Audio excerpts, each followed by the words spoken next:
आज हमारा टॉपिक है एम्पाइमा। एम्पाइमा का मतलब है कि लंग्स के बाहर की जो कवरिंग होती है, जिसको हम प्लूरल कैविटी कहते हैं, जो कवरिंग है उसको प्लूरा कहते हैं।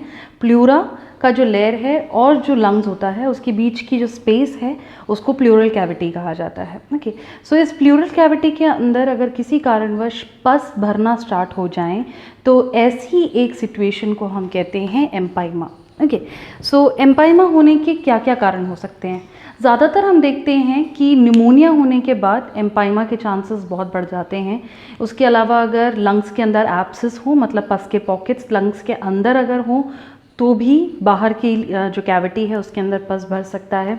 किसी भी तरीके का एक्सीडेंट हुआ हो जिसमें कोई ट्रॉमा हो गया हो, वहाँ कोई खरोच आ गई हो, तो उस वजह से हो सकता है। इन्फेक्शंस की वजह से हो सकता है, बेसिकली जैसे स्ट्रेप्टोकोकाई वगैरह के इन्फेक्शंस हैं उनकी वजह से हो सकता है। टीबी है पेशेंट को तो ऐसा हो सकता है। जितने भी इन्फेक्शंस हम लंग्स के देखते हैं, जैसे अगर पेशेंट को अगर किसी भी तरीके का ब्रोंकाइटिस है या फिर सीओपीडी है, ये सारे जो डिसऑर्डर्स हैं या किसी भी तरीके का जो रेस्पिरेटरी डिसऑर्डर होता है इन्फेक्शियस, ज़्यादातर उनकी वजह से पस भरने के चांसेस बहुत ज़्यादा रहते हैं। ओके, इनके अलावा मतलब इन रेस्पिरेटरी डिसऑर्डर्स के अलावा कुछ आदतें जैसे अल्कोहल का सेवन करना या फिर स्मोकिंग करना, उनकी वजह से हो सकता है।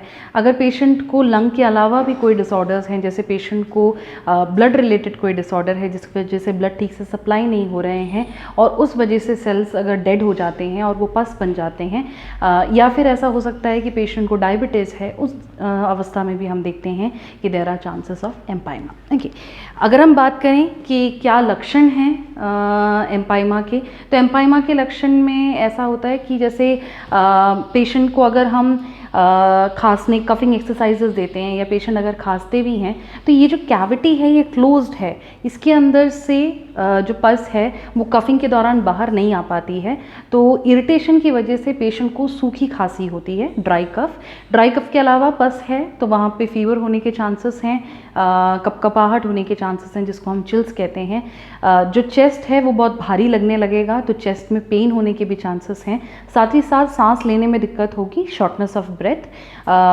पेशेंट जब ब्रीथ करेंगे तो वो बहुत जल्दी ब्रीथ करने की कोशिश करेंगे क्योंकि उन्हें जो ऑक्सीजन की पूर्ति है वो नहीं हो पा रही है, तो जो उनका ब्रेथ रेट है वो बहुत ज़्यादा बढ़ जाएगा, टैकिप्निया। साथ ही साथ चांसेस हैं कि हार्ट रेट भी बढ़ सकता है, टैकीकार्डिया, और ब्लड प्रेशर जो है वो डिपेंड करता है कि वो हाई रहेगा या लो रहेगा। ठीक है, इनके अलावा पेशेंट को खाना खाने में दिक्कत होती है क्योंकि सांस लेने में दिक्कत है तो ऑटोमेटिकली उनकी जो खाना खाने की क्षमता है वो कमज़ोर हो जाती है, वीकनेस स्टार्ट हो जाता है बॉडी में, हेडेक स्टार्ट हो जाता है, तो ये सारे हम लक्षण नॉर्मली देखते हैं। अगर हम बात करें डायग्नोस्टिक एवैल्यूएशन की, तो डायग्नोसिस के लिए हम पेशेंट का ब्लड टेस्ट करा के देख सकते हैं, ब्लड कल्चर करा सकते हैं। स्पूटम का एक बार कल्चर करा के देखा जा सकता है ये जानने के लिए कि माइक्रो ऑर्गेनिज्म कौन सा प्रेजेंट है, लेकिन ज़्यादातर हम देखते हैं कि जो स्पूटम है वो नहीं आता है बाहर क्योंकि ये जो पस है ये कहाँ भरा हुआ है, लंग्स के अंदर नहीं है, ये लंग्स के बाहर है। तो थोरैसेंटेसिस नाम का एक प्रोसीजर किया जाता है जिसमें एक पतली सी नीडल जो है वो इंसर्ट करी जाती है प्लूरल कैविटी में और वहाँ से फ्लूइड निकाला जाता है, उसे टेस्ट करा जाता है ये जानने के लिए कि कौन सा माइक्रो ऑर्गेनिज्म है। ओके, इनके अलावा एक्सरे, सीटी, एमआरआई, ये सारी चीज़ें भी की जा सकती हैं। नेक्स्ट हम बात करते हैं कि मेडिकल मैनेजमेंट में क्या करेंगे। मेडिकल मैनेजमेंट में सेम हम थोरैसेंटेसिस करके अगर बहुत कम फ्लूइड है तो उसको हटाया जा सकता है, एंटीबायोटिक दिए जा सकते हैं इन्फेक्शन कम करने के लिए, और साथ ही साथ हम पेशेंट को ऑक्सीजन थेरेपी दे सकते हैं क्योंकि उनकी जो ऑक्सीजन की रिक्वायरमेंट है वो ज़्यादा हो जाती है और ब्रेथ लेने में बहुत दिक्कत हो रही है उन्हें, तो इसीलिए उन्हें ऑक्सीजन थेरेपी दिया जा सकता है। ओके, इसके अलावा अगर हम सर्जिकल मैनेजमेंट की बात करें तो अगर कम पस नहीं है तो थोरैसेंटेसिस करना काफ़ी नहीं पड़ता है, नीडल आप बार बार प्रिक करके फ्लूइड नहीं निकाल सकते, तो उस कंडीशन में मेडिकल मैनेजमेंट में हम थोरैकोस्टोमी भी कर सकते हैं जिसमें हम छोटा सा एक चेस्ट ट्यूब इंसर्ट कर सकते हैं ताकि वो पस जो है वो बाहर की तरफ ड्रेन होता रहे। ओके, नाउ अगर सर्जिकल मैनेजमेंट की बात करें तो ओपन थोरैसिक सर्जरी किया जा सकता है, डीकॉर्टिकेशन जिसको हम कहते हैं, जिसमें हम प्लूरा को पील करके जो भी पस है उसको निकाल सकते हैं। ओके, सो ये है सर्जिकल मैनेजमेंट में।